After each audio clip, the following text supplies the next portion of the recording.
Hello, everyone. Uh, Welcome to On the Real Side. And my name is Bob Mover. And tonight, my very special guest is a wonderful musician and human being. And besides that, a wonderful painter. Uh, and as we'll see, some of his artwork as well. He's a man of many gifts and talents, and he's been around for quite a while. Mr. Dick Griffin. Hello, everybody, and thank you so much, Bob, for having me uh, get this opportunity to share my story with you. Oh, I'm very happy because you've got quite a story. It's a lovely story, and there's certain things I didn't quite a bit. I didn't know what we can know on the just to tell you, so you who don't have an idea of who Mr. Griffin is. He's probably best known in music circles for having been a part of RAHSAAN Roland Kirk's various ensembles. He recorded, I believe, 9 albums Yeah. with RAHSAAN, and the relationship spanned probably 30 years or so, or if I have it somewhat right. Yeah, a very long time. And besides that, there was many other experiences in the varied life of Dick Griffin. And I think we should start at the very beginning. Dick grew up in the South. Originally, he's originally from Fannin, Mississippi. Yeah, I read, which is like a suburb of Jackson. right. 18 miles out of Jackson, Mississippi. We call it the country. When I was going to visit my grandmother, I said, I'm going out to the country. And yeah. And so I imagine there was just a few hundred people in that particular town, as opposed to Yeah. a larger place. They're really the country. And it was about 50 at the max, because everybody knew everybody, and everybody was farmers, and they had the land. They had my uncle and my grandmother. She made everything. They didn't have to do anything but buy flour and sugar if they did that. But they made that if they needed to. Almost like Italy. Yeah, yeah. The last time I saw that was in Italy, and you lived in a neighborhood which I found an interesting name, very interesting name, Under the Hill neighborhood. Right. And the reason for that every year the water would rise up, and the houses were built up on stilts, kind of. As kids, we could run under the house and run. We weren't so tall we bump our heads, so we play under the house and run and do everything because we were very young and short and skinny, little kids. Right. So when it rained, we never stopped playing. We just run in the house and keep doing what we would do. Yeah. But Under the Hill, that's funny because to me it implies like the hill, not under the hill.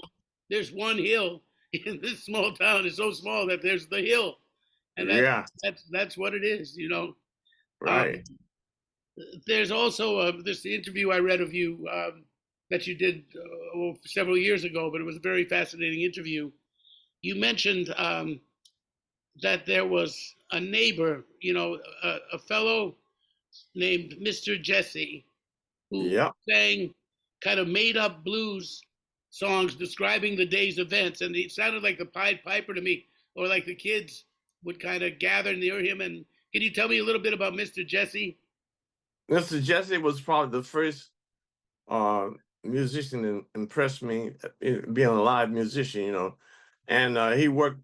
His occupation was digging trenches or ditches, we call them, right on the side of the road, because the sewer system wasn't in place like most cities. They had trenches on the side of the road, so when it rained, the water would go into the trenches, and that would be they'll like, root out of the city. But Mr. Jesse used to dig those ditches. So he'd come home, his overalls would be full of mud. Oh. But he would come in and take his bath and clean up. And then while his wife was cooking, we called it supper at that time, he would play the guitar for us every day, Monday through, Friday. And maybe on a Saturday, but not for Sunday, because everybody went to church on Sundays. And so I was going to ask you that. So you had that church experience that was kind of yep. And it's that's an interesting thing. It's less so now. You don't meet so many people anymore that really had a strong church upbringing. Right. I mean, like Mulgrew had that. Mulgrew Miller. Yeah. He was one of the last cats I knew that really had a family that were avid church goers. Oh yeah. Maybe my generation, and after that there aren't so many. Everything is more homogenized, I think. True. Yeah. But Miss Jesse, sorry, Mr. Jesse, but he would come in and he would play the blues and he would tell you what happened on the job that day in the songs. Yeah, that part fascinated me, that he would tell you sort of like he didn't sing songs that were made that were no, Lightning Hopkins or nothing like that. He was all original. All original. And one of the things that fascinated me most of all, and I always tell everybody, there was a lady, because in my neighborhood we had gravel roads. Those are large rocks. They're not pavement or anything, but they're large rocks and they're movable. So, otherwise, that was instead of pavements, we call it gravel. And it was so difficult for women to walk around with high heels on gravel. I can imagine. So one day, this lady, she had a red dress on and everything, and she was coming around the corner and she slipped and almost fell because of this gravel, and Mr. Jesse put it in the song. So I said, "Oh man, I'll never forget that." Can you sing? I mean, give us a little impression of a typical kind of song that Mr. Jesse might. Yeah, he would play something like dun dun dun dun dun dun dun dun dun. You see that lady coming? Dun dun dun dun dun. She got a red dress on. Dun dun dun dun. Oh, she almost slipped and fell. Dun dun dun. But she got up and done. That's where he would make it rhyme, and that was his songs. Back almost like a rapper. Yeah, that was. Yeah. Because he could put just about anything in a song. He knew how. That was like a rapper or a talent. I like that. The red dress on, she got up and gone, and she. Right. He could do that. He just could rhyme. And then if something happened at work that day, he'd do the same thing. Well, I went down on this street, and we had to do this and that, and but it was always very interesting because he knew how to change up the rhythm. Some would be slow, some would be behind a riff like that. So you had a little repertoire. Now, your compatriot growing up, I was beautiful cat, man. Freddie Waits, who I've never met a more beautiful person than Freddie. I got to know him, not I would say very, very well, but quite well. He was. I had a band with Walter Davis Jr. and we had this quartet which had Richard Davis and Freddie. And we did a little bit of, went up to Montreal and played a festival. And it was funny. I left him for the afternoon. I had to see somebody in Montreal, and I had a good buddy of mine. I said, "Would you hang out with Freddie? Kind of show him around, make him, comfortable for the afternoon." And when I saw my friend that night, he was like, "Thank you, thank you, thank you." But he said, "Oh man, what a hang! What a fantastic human being." He said, "You gave me this treat, one of the greatest things in my life. You've introduced me to Freddie. What a person." He had that kind of effect on people, didn't he? Yeah, he had definitely. We were in the first grade together. That's when I first met him. Wow. We both were 6 years old. We both had the same birthdays. Because, in the school system down in Jackson, Mississippi, you had to be 6 years old, to start the school and everything. So we were in the first grade.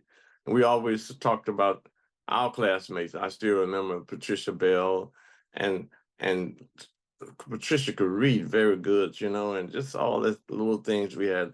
But yeah, that was it. Freddie, we met, and we were inseparable too, like brothers, you know. And you hadn't even started playing yet, right? When you guys met, neither one of you was a musician yet, or no, I didn't start playing the piano until I was 11 years old. That put me around sixth or fifth or sixth grade. And he might have started around that same time because he lived he lived on the same street of the elementary school on Bloom Street. And his neighbor was a guy named Claude Wells, who's still alive. And he looked up to Claude because Claude could play jazz. You know, he was a little older, so he'd gone to the Air Force and he could play jazz. So Freddie just idolized Claude. And Claude taught Freddie a lot about his early jazz playing. And there was a guy named Alfred Alexander. So those two neighbors was a little bit older than Freddie, but they had to have a lot of influence on his musical. So we're talking the early 50s here, to just put it in a time. Yeah, right around the time I was born, actually. Right. I can give you a timeline. In the second grade, my stepfather got killed. Yeah, car accident, right? Was that? Car accident, yeah. And that was 1957. I mean, 47. That was the year that Jackie Robinson integrated baseball. Always know that. 1947. And my mother raised me and my three sisters from that day on and never remarried. So, but my youngest sister wasn't even born until September of 47.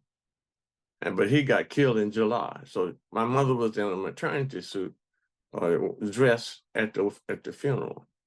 Oh, what a sad thing, man! That must have devastated you. Yeah. I mean, of course, your mother. Right.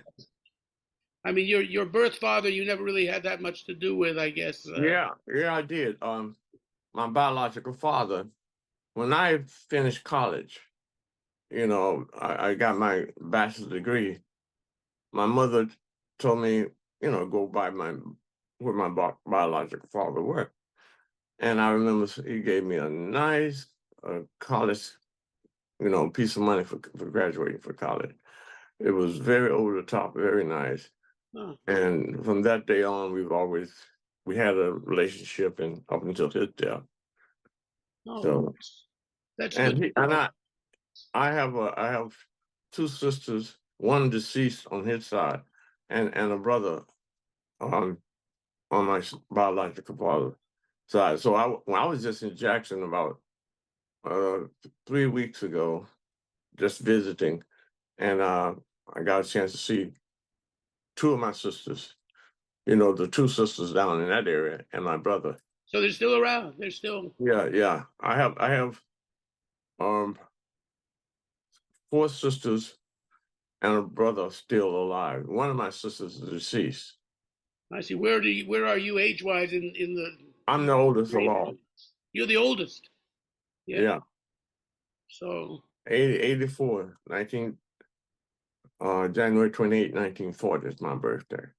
Oh, well, that's well, that puts you, you know, just in a nice generation musically. That's a lovely time to having come into the world. I think, you know, you know, still saw the wonderful, you know, like the prime time of jazz, sort of. Oh yeah, I have birthdays in common with Herbie, Gary Boggs, Billy Hart, Benny Maupin, quite a few other. We call it 1940 Club, you know. The 1940 Club. I think Buster Williams might be there, but you know, Buster's about 2 years younger. But I mean, it's a whole like of that were born in that particular year. I know Herbie and Gary Boggs, Billy Hart, those guys. January. Now, well, then you went to like a junior college around the Jackson area. Yeah, I went to Right. Utica Junior College, and that was a very big blessing because there was a teacher there named Mr. Lewis Lee, and I didn't get the scholarship to go to Jackson State, which I was so disappointed. And there's a little short story behind that, but I can jump to the fact that I said, "Oh, let me go to this junior college. I didn't have to pay any tuition, just an activity fee, $10 a semester, $20 for the whole year." Wow. So, but when I went there, it was 30 miles outside of Jackson. They would pick me up in a bus at the end of my street at the block at 7 o'clock, and they would drop us off back at by 5 o'clock. And we went, down there and had a great time. But the key was Mr. Lewis Lee. He took me on his arms. He changed my embouchure, and he offered me a gig. He got me on a gig that he had. So you had started playing trombone. Okay, piano was at 11, and then the trombone shortly followed that. Yeah, the trombone didn't come into the picture until kind of late. When I say I could play the trombone, but there was no gigs around Jackson for trombone, so I played piano and sing. I see, and you were also. I want to go back to Lewis Lee, but was that have anything to do with this doo-wop group you were in called the Sputniks? Sputniks, yeah. Now the Sputniks happened when the first rocket went up into space. It was started from Germany. It was called the Sputniks, right? Well, that's what the Russians. They're not the Russians. The Russians are. A lot of people that watch this don't know about that, but we had a space race in the 1950s, which was very intense, and the Russians put up. Got the Sputnik up in there in the first line, and I doing them. So that's why we got that name. But that was in '57, and so I had started to sing and play piano way back then. But I wasn't doing the trombone. The trombone I was playing in the marching band and concert band, but no big gigs around. Nobody was hiring trombone players, So I sang and played the piano. And we were so good, we got this won the talent show. It was just like the Showtime of the Apollo. And every Wednesday night, and we just won about 6 months straight, a long time. But the grand prize was to open for Sam Cooke. So we did. We opened for Sam, and we were so good, went over so well. Sam called us into the dressing room. So you guys were really good. So would you like to become a part of the Sam Cooke Review? Because at the time he had other groups on the show. And we were so happy. Yay, wow, we're going to be able to go out. And all of our parents said no, which was the right thing to say. I was only 17 years old. And I was in 11th grade, so, but they wouldn't let you quit high school, right? My mother said, no, you're going to finish school, and you're not, you can do that later. That happened to my father too. When he was 17, he went and he sat in with Bunny Berrigan. My dad was a trumpet player. And Bunny, my dad knew the book. I mean, he sight read the book. He sat in, and Bunny was knocked out. He said, "Get your tuxedo, and we're leaving on Monday for St. Louis," right. Something like that. He came home, told his mother he was going to do that, and she said, "No, Jimmy, don't do that." I know. Similar thing. The mothers. Yeah. Do that. That was the right call, because it was just so much stuff that a youngster like me or any youngster shouldn't be exposed to, because that was during the Frank alignment era where there was a lot of hard drugs out there, and just a lot of things that I don't think would be very conducive for. What did you call it? The shrink alignment? How did you put that? I said that that was in a sense there was a lot of drugs out, for teenagers. Right. And then one thing I did was a very distinguished thing. Teenagers hung out with teenagers, with adults hung out with adults. They didn't cross it wasn't no, hey, I'm going to hang out with this young kid. And this guy, you know, he's in his 30s and he's hanging out doing what adults do. So, you know, that was the world. You know, you're a kid, you stay in the kid's world and you do kid thing, but you don't come out here and hang out with the grown folks, you know. And if you did, there was some drugs, you know, somebody would introduce you to drugs or something that you shouldn't be exposed to. And so, but I look back at it, and it was the right thing for our parents to do, say no. But in high school, show you what I used to play and sing and had a band in high school. So we would play for the proms, you know, for dances. And we were a black band and black school, but we could play proms for the white schools. And, you know, anybody that wanted to hire a band. So, and then the nightclub that I played for 4 nights a week was a white nightclub. It was Jimmy Norton, this club. So back in the day, they always had black bands, even though it was segregated South, playing in the white club, or playing for the white proms or the white weddings or whatever. Right, they just didn't probably you couldn't dance there or something. That was like No. I would take my friends, right? My class, you know, buddies and everything. They wouldn't get out on the floor and dance with the white audience, you know. But they would hang around backstage. Now then, the white audience would, after the show would come and hang around, and, you know, and chat or do what.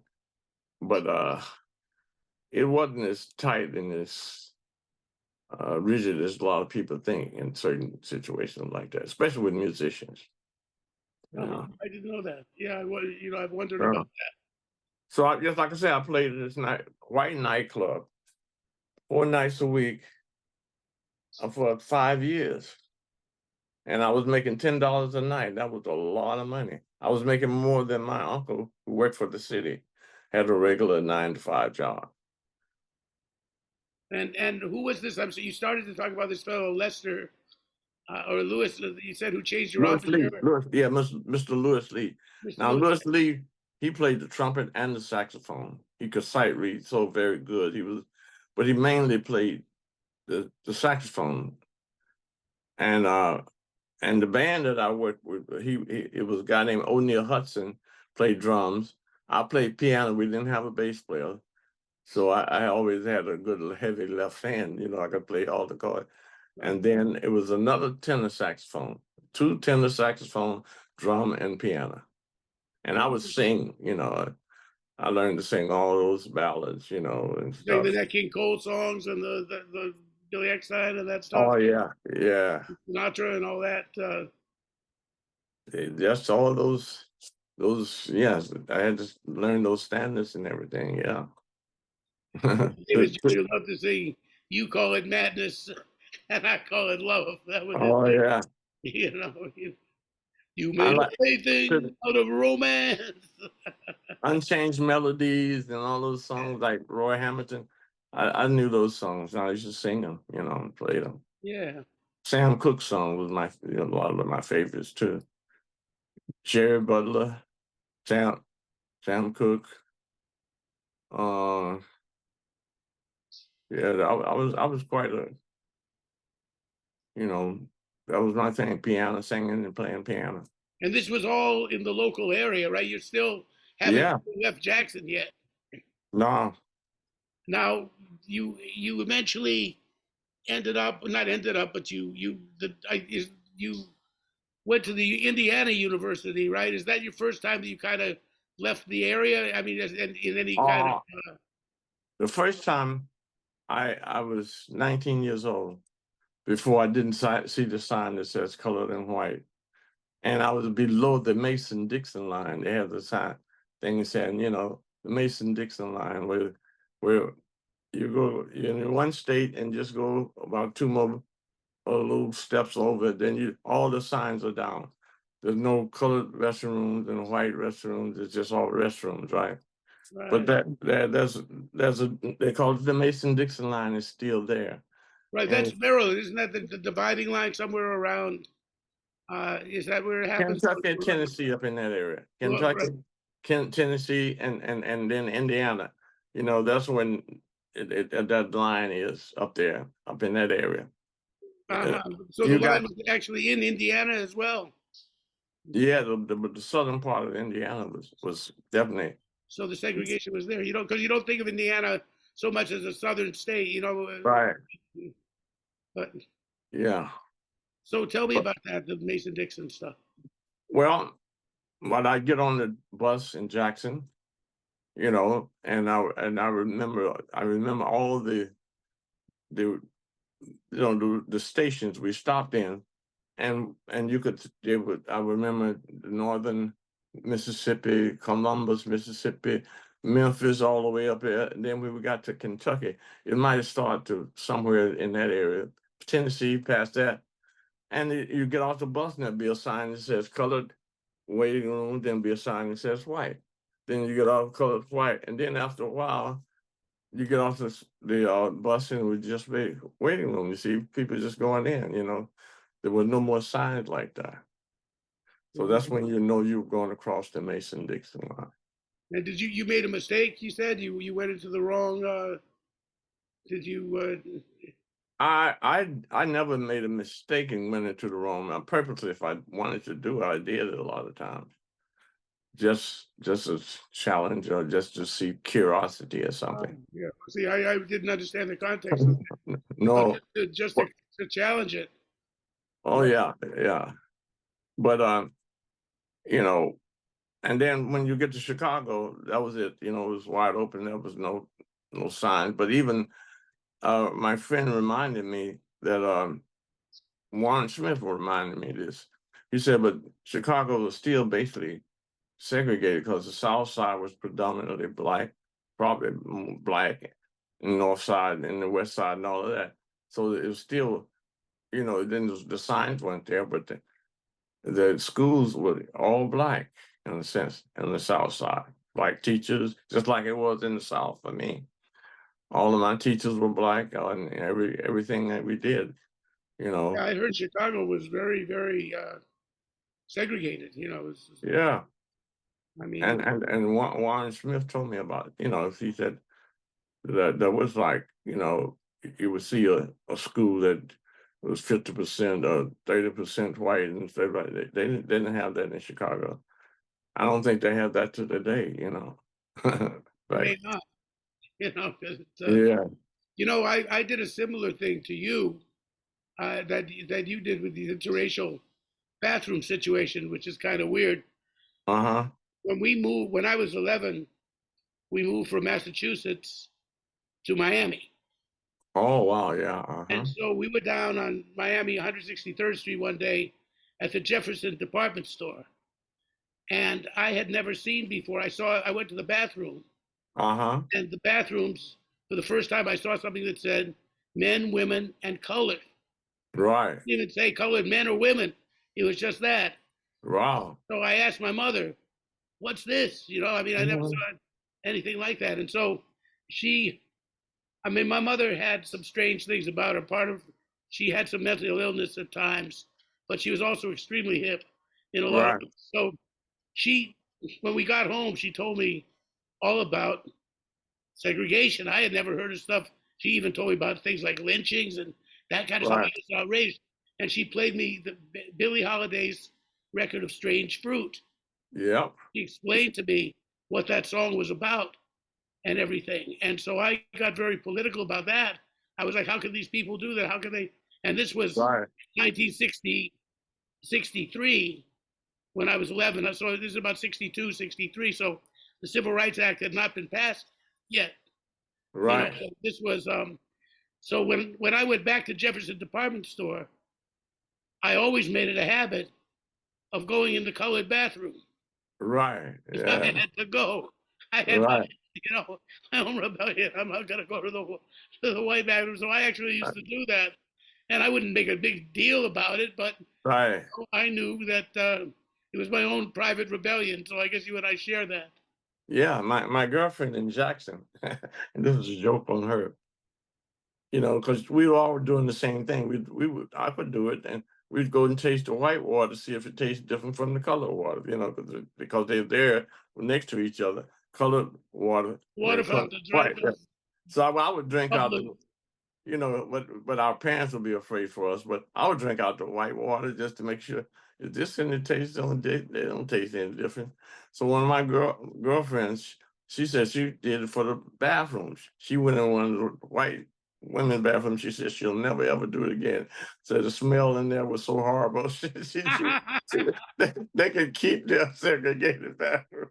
That's right. That's funny. The black bathroom was We clean. often joke about that. We often joke. I said, "You want to go down there? Go there." She said, "Man, don't stop that. I would never. That was the horrible smell I've ever had, smelled in my life." But that was it. And but Medgar Evers was my personal friend. I used to eat lunch with him every day. Really?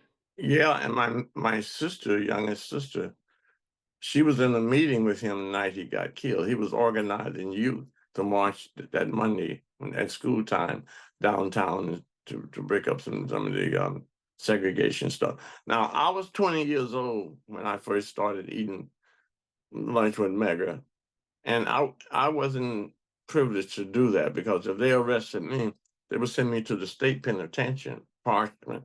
But they couldn't, if they arrested my sister, they couldn't hold her because she was a teenager. So they had the law in our corner like that. And Medgar was a little older than you, right? Medgar was. Yeah, Medgar it had to be 20s. 7 to 8 years older than me, maybe more than that. Yeah. To those of you watching this who may not know who Medgar Evers was, he was really a martyr for the civil rights in the time of civil rights, when they were not very eager to have civil rights, to have equality in the southern states, and so there were several instances of great black leaders. Before Martin Luther King was killed, there were some other people that got killed, and Medgar Evers. Sorry, I can never say his name right. Pardon me. Evers, yeah, Medgar Evers. Yeah, Medgar Evers was one of the big cases that really. The thing that the positive part of it was, it brought white people's attention to that aspect of life, and a lot of people, like the movie stars Marlon Brando and all these people, they started to march en masse. Another person that I read that you were a classmate when you in Jackson of James Meredith. Yeah. As well. And James Meredith, just once again, the history lesson here, was the first black to be admitted to the University of Mississippi. Yeah. And they had to send in the National Guard to allow him to come in, because the Civil Rights Bill had been passed and it was legal. And he once said, I believe, he said he wanted to see. He said, "Okay, you said you're going to let us in. I'll be the one to test the waters."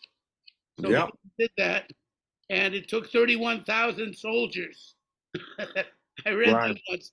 31,000 soldiers to guard him and get him in, make sure he got into class and did it. And that also drew a lot of attention to the civil rights movement, which was, a very, very intense thing.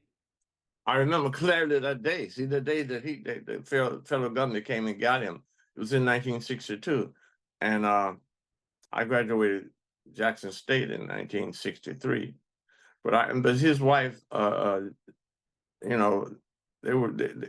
James Meredith had gone to the Air Force. So when he came back to Jackson State, he was doing the GI Bill. So he was older than us, because he had been in the Air Force. And he and his wife, they were very nice people, and beautiful. And I can see the day and what he was wearing and everything. 1962, and the federal marshals came, and they walked off the campus, photo shoot kind of thing, and drove him up to Starkville. And he integrated Mississippi State. And Ole Miss is in Not Ole Miss, oh, that's different. Yeah, northern. Yeah, I remember all of that stuff very clear. And I've marched several times with Dr. King because I used to see him on, on the days when he would just have a straw hat on, some khaki pants, and a short sleeve shirt. He was very casual. He wasn't dressed up and speaking anything. So I saw him like that a lot. So at this point, you're going to school, and now you don't know that you're going to be a musician yet, or what are you thinking about doing with your life at this point, Dick? Oh, I knew I was going to be a musician way back when I was singing in the group. So you already knew that. Yeah, I must have got that bug when I was about, let's see, seventh, eighth, about the ninth grade. I knew then I wasn't going to do anything but be a musician because I had a band in high school at that time. So the next thing that you did then, it says, I was reading you went to Indiana University. Yeah. Now, Indiana, I don't know if this was part of your experience, but that was one of the first universities that actually had a jazz department under David Baker and Jerry Coker. Yeah, Jerry Coker was there first year I got there, and the second year David came in, 66. Really? So you knew those guys? Yes, I went. The first year, Jerry Coker had the program, and Randy Brecker, Michael Brecker, and a guy named Jerry Green, and another Jerry Green. Yeah, alto bass. Yeah, I knew him well. Yeah.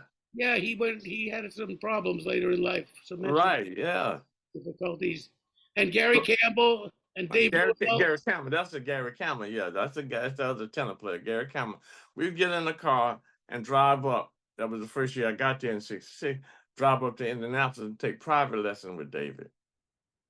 Right, because David was a trombone player at that time. That was the car. That was the group in the car. Gary Campbell. Fitzgerald. Yeah. Was there. Oh yeah, Fitzgerald. Yeah. Wow, yeah. You knew that whole crew. Yeah. Well, you know how I knew. And what about the lead trumpet player? His son plays the trumpet. Steve. Oh man. He played lead, and he has a son that played trumpet. He was a very good lead player. See, I knew all those guys because Jerry Coker went to Miami after Indiana. And when he went down there, his teaching assistants were Gary Campbell and Whit Seidner and Jerry. Oh yeah, Whit Seidner was in that group. Yeah, little short guy he could write his butt off. He's a ranger, very good ranger, and a good lead alto player. Yeah, it was a good lead. But I was in high school, and Jerry heard me at a jam session with Ira Sullivan, and he invited me to the university. I was in high school. I was a junior in high school. Right. Sit in with the university band, and then he brought me when they play concerts. He took me with the band and featured me on the concerts. Oh wow! Yeah. And so I was like pretty much living at the campus. I decided not to go to high school anymore, and oh wow! and got next to those guys, and they showed me a lot that that I was. So I was playing with Ira some nights, and then going to the campus there, and living on the campus with a great piano player named Mike Gerber, who was a Miami player. I mean, he was not at Indiana, but all those guys. Yeah, you and I sort of have that same lineage. It's funny. Yeah. With Indiana. Carl Atkins was also there too. Carl Atkins, who I knew at New England Conservatory later too. He was. Yeah. Right. Right. That band went to India, didn't they? That's right. Yeah, that was the year my first year they went to India. That's right. In '66, I think, or around '66 or '67. That was their band. Wow. Yeah, that was something, and yeah, that's a story in itself. Yeah. And, so that was okay. So then from Indiana. Now you go to Chicago. Is that what happens chronologically? Is that sort of what happened? How long did you stay in? I can say this. My first trip to Chicago was '59. That's when I never up until that point, I never been in a place there was no sign that says colored and white. So in '59, that's when I met Sun Ra, and that was my beginning of really taking the trombone a little more serious and playing trombone. But up until that point, I was just playing piano and singing, making gigs down, So at one 59 is before Indiana University. way before then. Yeah, I just gotten out of high school, and that was my first year out of high school. I You're graduated. 19, yeah. Yeah, I graduated in '58, so I was 18 but I didn't go to Chicago that first summer. So my first trip was '59. So every summer I spent in Chicago up until '63. So people thought that I was from Chicago. I lived in Chicago, so I knew all the guys, Hall, and everybody was there. And I would only be in Chicago for the summer. But I never spent a really harsh winter in Chicago because I would come up when I'm out on my school break in the summer. I spent the whole summer in Chicago from '59 to buddies in Chicago. You had a lot of friends and a lot of friends. That's where I met. That's where I met RAHSAAN, and I got a chance to hear John Coltrane for the first time, and met McCoy and everything. We became friends at that time, and when I was in Chicago. Now, when you met Sun Ra, was he Sun Ra yet, or was he Sonny Blount? No, he was Sun Ra then. He was Sun Ra then. It was the Sun Ra Orchestra, and we used to say, Sun Ra and his band will entertain you now. We were singing all the Sun Ra songs and everything. 59. So now did you meet RAHSAAN, who at that time was Roland Kirk, was not RAHSAAN yet, but No. did you meet him through Sun Ra? How did you, tell me about your meeting? I met him through a guy named Alvin Washington, and he's a dear friend of mine. He was similar to James Merritt. He had gone to the Air Force. When he finished it, he was from Natchez, Mississippi. When he finished the Air Force, he came to Jackson on the GI Bill to finish and to get a degree in music. But when he came to college, he said, "Man, there's a guy up in Columbus," because he was in the Air Force, so there was a big Air Force base in Columbus, Ohio. He said, "Man, there's a guy in Columbus, man, can play 3 saxophones at one time." Oh man, nobody knows, and man, he can play all kinds of stuff on the saxophone. So by that time, sure enough, I think da da da da da. I think that record had to come out, with with Ira Sullivan. Yeah. The Call, right? Wasn't that the name of that one? Yeah, I forget the name of that one. That was his theme. RAHSAAN was playing all the time. So anyway, I went to McKee's Fitzgerald Lounge was the spot, and then they had McKee's, and they had the that tune in Chicago. Right, that was the last phrase of it. Yeah, da da da da da, and then da da da da. Yeah. Right. Da da da da da da da da da da da da da da da da da. Yeah. That was in. And so I think called it 3 for 7. So anyway, so I went up to RAHSAAN, Roland at the time. He had I don't know had he just gotten married to Edith, but his first wife was Edith. I know they didn't have their son Rory at that point. So anyway, I went up and I told him I was a friend of Alvin Washington, and then we got to be very tight. So that was my first meeting with him. And so after that was around 61 or 62, somewhere in that early 60s. And then we stayed in touch. When I first came to New York in 64, I played a gig with him at the St. Peter's Church. And that was the first time you played with him? Yeah. That song is, you're right, it's 3 for the Festival. That's what it was called. Yeah, 3 for the Festival, yeah. I had to confuse something. Yeah. Yeah. So you played at St. Peter's Church. John Gensel, was Gensel the minister then? Yeah, that was Gensel. Yeah, he had just started the jazz festival stuff. And then, and that band was Baby Sweets, Michael Fleming, and Horace Paulin. Michael Fleming was a bass player, and Yeah. Horace Barlow, piano player, and Michael Sweet. Right. But Baby Sweeps, yeah, Walter Perkins. Oh, well, that was Baby Sweets, Walter Perkins. Yeah, Walter Perkins, yeah. Another Chicagoan. Yeah. And we played at the St. Peter's Church. Sounds like a great band. Yeah. And you and RAHSAAN, you and Roland at the time were the only one with the front line. Front line, yeah. And then Roland was living on Central Park West in the same building that all the musicians lived in. Max and Elvin and Elvin, oh yeah, 108 Central Park. I remember that. yeah. Like that, like 107th Street, something like that. It was like up there. Right. Central Park West. Central Park West, and Elvin and Max and right. All of it, yeah. Most of the, and George Shirley and a lot of musicians, just all kinds of musicians. Yeah, Joe Farrell. Yeah. Yeah, they were all in that building. I think Paul Modian was there too for a while. Yeah. So he was living in that building.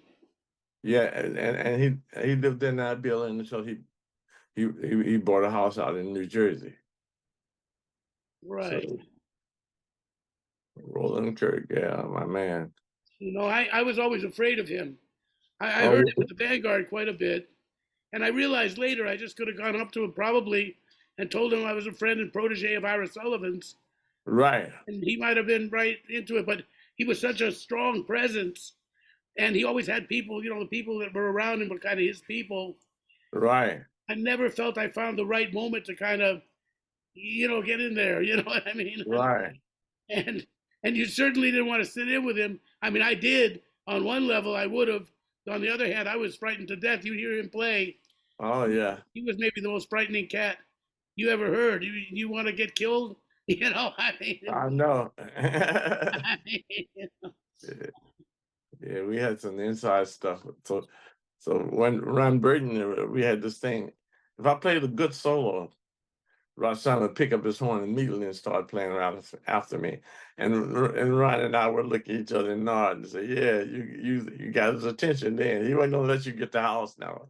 You might got to play a good solo with it. If you did, he was gonna come up and show you what a good solo was all about. Yeah, he had that. I kind of heard him do that sometimes, and Ira Sullivan had that same quality. Oh yeah. So yeah, if you played well, he loved you, but he didn't like that. Nah. Yeah. And you know, socially, what was he? You know, I mean, I don't really know much much about him. You know, as human wise, did he have like the spiritual side? I mean, I know he was. What did you talk about with him when you talked with him, or you know, what was it like to hang with him? He was very smart. He was probably one of the persons that had the highest IQ I've ever been around. I can't Means imagine that. Yeah. It was up close to 200 or over, and he could spell any word that you could. You know, they would come in the dressing room and ask to you know, just trying to test him and see if he was that smart. They'd ask him all kinds of words. I remember one night somebody, "Hey, RAHSAAN, how do you spell Czechoslovakia?" He spelled it. You know, anything that. So he was smart. You remember when they were making up words with a lot of syllables? He wrote a song called Lover Liloquy. Now, you know, and so he knew all the, you know, how he conjugated words, all kinds of stuff. He was a very deep guy. But what do we talk about? We both had kids. My son was about from 1 to about seven or so, because he died in 1977. My son was born in 1970. But we talked about family stuff like that. He had Rory was his son, and my son was Jacuba. We talked about it. We wanted to take the kids to Six Flags and all that kind of stuff. And he would give birthday parties and buy everybody a gift, you know. And always something handmade or something that he would. He was just a really nice guy. And I couldn't lie to him. And I would always figure out, every time I told him a lie, he could tell me. He could tell that. Really? Yeah. So you know, I run in, I'm late. RAHSAAN, man, I'm so sorry, man. I got the train. Then he started rocking and said, "You sure about that?" Then I tell you, RAHSAAN, you know, I would tell you. He said, "Well, I'll tell you one day," and he did one day, you know. And he said, "Okay, you know, every time you lie, you swallow just before you lie." Oh, And that blind vision he had. oh yeah, He could I, hear your tells. yeah. See, he could tell, and he could tell you how you walk. You couldn't tip up on him, you know. He could hear you walk. You don't walk in the room and don't say anything. He could tell you, "How you doing, Fred?" Because he had everybody's rhythm of their walk in his head, so Wow, he could tell how you walk. And then he wrote this song for his wife, Dot Thorne. He called it Dawthorne's Walk. Dawthorne's Walk. Yeah, he could tell. You know, probably the shoes she had on, the rhythm she had on, and then and the rhythm. If you walk, he could tell you when you walked in the room if you didn't say anything. So it's a lot of people are trying to think he's blind, so they walk up in there and tip in, you know, and not say anything or whatever. Even if you didn't say anything, he could tell you were there, you're present. That's amazing. Yeah. So would you write out parts for the band and stuff like that? Did you do stuff like that? All of the records That's one thing on he couldn't do, right? yeah, all the records on Atlantic. I wrote out the lead sheets and all the chord changes and all of that, and orchestrated some of the stuff too. Uh-huh. But he knew how to do it, but you know, in Braille, so he didn't do it. But yeah, I was his pen in a sense. Well, that's very interesting. Yeah. And I bet I could just imagine that the cats that must have visited him in his like the back room of the Vanguard, the famous Oh yeah. Vanguard kitchen. I mean, I've been in some rooms where I didn't say anything because there was just too much greatness around me. Uh-huh. It was. I imagine you had a lot of experiences. Did people like Train come in here, hear him and visit, or I don't mean just Train Rollins Sonny Rollins came all the time, and they, you know, and sometimes they'd be playing opposite to each other. And to the day that every time I saw him, Sonny Rollins, if he was across the room, he just wave at me and let me know that he knew the trombone, you know, he wave at it. So you do that, he would get the slides. I said, yeah, okay, everything's cool.